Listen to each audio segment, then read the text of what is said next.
Hello there, welcome back. Hello if you're new. Today this video will be a bit ranty, but I want to get some things out of the way at the start. Yes, I like the game, and I will continue to like the game. I will critique some bits, but just because I do not like certain elements doesn't mean I dislike it as a whole. But there are some features and elements of the game that I believe need some focus and attention, tweaking and changing.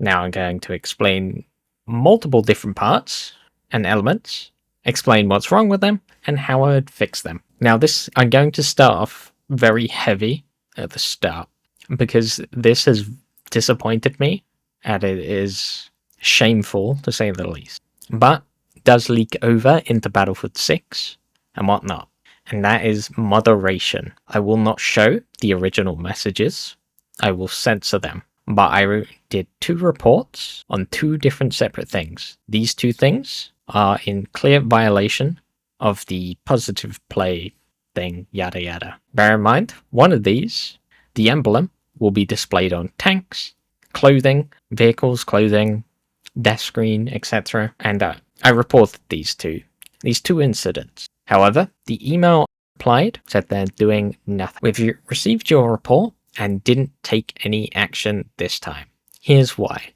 A well-trained, dedicated team reviewed your report, supported by automated tools. The issue is the automated tools. I have no doubt this did not reach an actual human being, because if they did, it would all it would take is a quick glance to see this is not okay and is in fact going against their positive play charter and user agreement. It is honestly very disappointing and shameful allowed or slip past the net. And this is not the first time.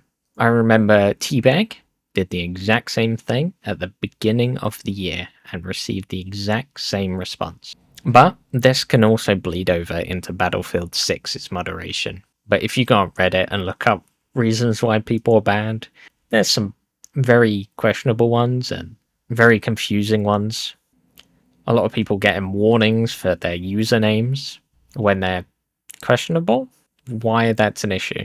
Yet no action is taken upon very blatant, hateful slurs and symbols. It's very clear that AI is reviewing and doing pretty much all of this. I've refused to believe a human is actually picking through all this. All I'm asking for is better moderation and more consistent moderation across the board. Alright, now onto Battlefield 6 specific stuff. Real-time XP boosts.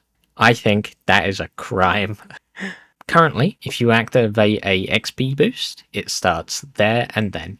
You've got 15 minutes. So that includes when you're loading up your matchmaking, taking a break, whatever.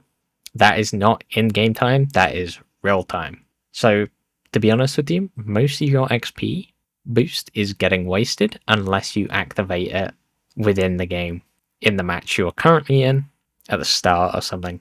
They should be limited to in-game time only. Next up, the UI. I think the UI is atrocious. It is very confusing and convoluted, and it does play into how poorly Portal is being utilized at the moment. Currently, the UI is very confusing in terms of the Battle Pass as well. The Ice Pick. Is it in the Battle Pass? Is it in one of the 5 paths in the Battle Pass? Is it in the challenges that occasionally get swapped around? Is it a challenge? You need to unlock something in this. Is it in the Battle Pass? Is it in the challenges? Is it in the bonus tier of the Battle Pass that is time limited? That side of things is awful, trying to find and work your way around.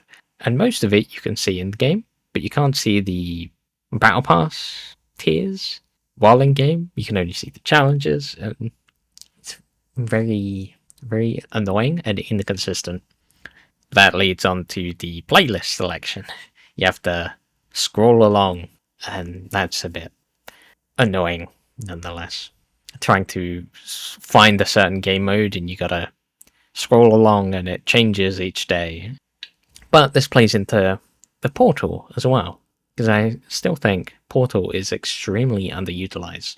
First off being the UI. Trying to find actual games and interesting stuff is almost impossible.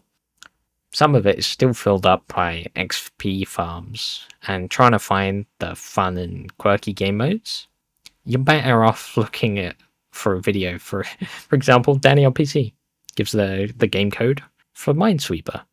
It is far easier to find someone else sharing the game code than to actually find it yourself. Because honestly, it is far easier to find the game code from Google or a YouTube video than to actually find it in game. Which brings me on to my next few points related to Portal, because discoverability is pretty bad. Now to actually like server hosting and whatnot, only the creator of the server can ban people or kick. That is awful. Because sure, you can have the server persistent, but no one's really managing it if the creator or the host of it is not actually on there. So you can't really have or promote others to like an admin or something to deal with griefing, racism, homophobia, cheating, etc. without the creator being there to do it. So you need to have the ability to have admins to some degree. Some kind of VIP system as well for admins and whatnot would be great. Spectating as well needs to be added to catch potential cheaters within Portal mode. But to be completely honest, I haven't seen any blatant cheaters, personally myself, throughout the however many hours I've played. So at least the anti-cheat is working. As it stands now, I think the current menu just needs a complete overhaul to be more cleaner, more simpler, and that's about it. The game UI. I really don't understand why the kill feed is offset to the left. It's set out the corner of your eye, and it kind of feels like kill assists, squad assists, yada yada, all kind of just blend in the same because it's out the corner of your eye. It's better to see if you got the actual kill feed in the top right, rather than the actual current thing. Okay, revives. The revive system. I put it to a poll. I said revive should be for full health only, and it should be charged up, and you quick revives to be completely removed. Only 26% of you who voted, out of just under 2,000, wanted it the way it was. 43% agreed with me, and 31% were neutral. But that tells me 3/4 of a very small, like a select proportion of the player base, believes there's something needs to change about revives. Quick revives just reward the quickest medic, which in turn punishes medics that charge up the defib, and it punishes the downed player as they'll only come back with 50 health, leading to a more quicker death again after revive. So I believe quick revives just need to be gone. It punishes people who take the time to charge up the defib, so the downed player can get full health. Okay, last but not least, air combat. Air combat, I think, needs a big change. First off, the lock-ons are frustrating and very prevalent. I flew for 4 minutes. 4 minutes in the transport chopper. 76% of the time I was not locked onto. 23.2% I was locked onto during 4 minutes of flight time. 1 minute out of 4 minutes I was locked onto. But the time I wasn't locked onto, that could include repairing and evasion itself. So it's probably higher. Now this is only a select part of a game, so it can vary, but that just puts into perspective how much of a punching bag you are when flying air vehicles. Now this only accounts for the locked on, painted, etc. This does not account for the tow missiles that can one-shot you out the air without any warning, the guided munitions that can one-shot you out the air without any warning, and the unguided munitions, i.e. the RPG. Now this could come down to a multiple of fixes and reasons, but I think to help with this, guided munitions, such as aim guided or whatnot, should be drastically reduced in damage. However, I'm all for unguided to be more powerful, as it takes more skill to do rather than having a aim-guided munition. Not only that, it doesn't exactly help that the open weapon system doesn't really punish you for playing as engineer or whatnot, as you can have whatever gun you want, be engineer, and have an arsenal of anti-vehicle gear, which currently now sits at 5 RPGs to start off with, God knows how many mines, etc. So they're not short of RPGs, and you're going to have half a dozen engineers anyway, and they all have five RPGs each. So reducing it so the RPGs are more scarce could help reduce the annoyance of them. Not only that, spawn protection. It works sometimes. Sometimes it can. I had one bug where it would ain't try and get me anywhere I was across the map. It was purely focusing me, which should not be happening. Then other times it just doesn't work at all, and you're just struggling to take off in spawn because you're getting spawn camped and the defenses aren't working. So that's very frustrating. Now you could say to yourself, just take out the threats and it would be an issue. Which I agree with. However, the spawn protection can be overprotective. If an AA tank is in spawn, any rockets that get shot their way will be shot down before it reaches the tank. However, that AA tank can shoot you regardless. So it creates a invincible tank versus a punching bag, where they can shoot you out, but you can't get them. You can try dropping bombs from a jet, but you'll die because the AA spawn protection shot it instantly, blowing you up midair. So, reducing the size of the spawn, or making it so AA tanks can't shoot out from it without putting themselves at risk, would be the way to go. Reason why that spawn protection thing is awful, it encourages tanks and whatever else to just stay in spawn. There is no reason to go outside of spawn, out of protection, where you'll take damage. If you stay in your safe place, you're immune from damage, essentially, and you can just farm kills.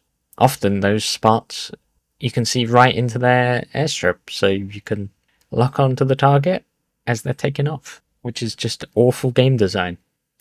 So, with all this in mind, you spend a quarter of your time locked onto. You've got to dodge missiles that will one hit you out the air without any kind of warning other than a very small glow. I just want to tell you both good luck. We're all counting on you. Good away. No! Unguided rockets that you've just got to hope and take some risks with. And then on top of all of that, you've got AA tanks that can potentially be near invincible, but they can shoot you down. All of this will elevate your blood pressure to probably dangerous levels. So you can see why you're a bit of a punching bag if you fly any kind of air vehicles. Again, this has been my main criticism, and many others' criticism from the start. The open class system just doesn't suit Battlefield. Limitations are not a bad thing. Having certain roles restricted to certain guns creates more interesting dynamic between each of the roles, limits their abilities so they can be better in one area. For example, engineers get the SMGs, they're better in close quarters, etc. But with the current open weapon system, you can be an engineer, you can snipe, you can RPG that helicopter and then snipe out the parachuting in.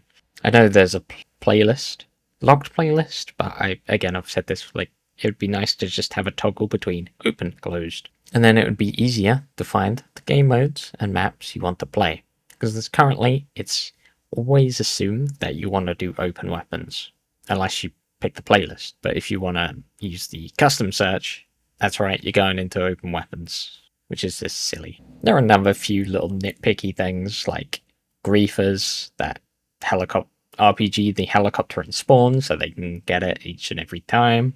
People that just stand around waiting for the vehicles. Poor balancing, which is, I don't know what you can do against that, but it isn't particularly fun for either side when it's just a complete stomp. But these are my main criticisms. The things that grind my gears with Battlefield 6. I'm sure there's many more that I can think of. Many more issues. But for the most part, these are the most annoying and honestly do burn me out for Battlefield 6. Not to say I don't enjoy it, but it is incredibly frustrating. Alright, let me know what you think of my issues and potential fixes in the comments below. Until next time, see ya.